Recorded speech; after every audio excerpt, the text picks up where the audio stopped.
থাকতে হয়। না কান্না করো না, তাহলে দিদুন কি করবে একা একা?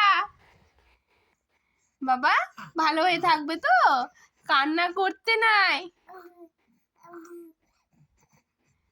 তোমার তোমার শরীরটা একটু খারাপ, কিন্তু একটু থাকো পাপা। হ্যাঁ, আমি তাড়াতাড়ি চলে আসবো।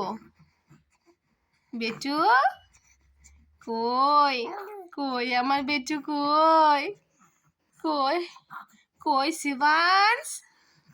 শিবাংশ কই? কই শিবাংশ? চোখ থেকে এখনো জল পড়ছে পাপা। ওষুধ দিচ্ছি তাও ঠিক হচ্ছে না।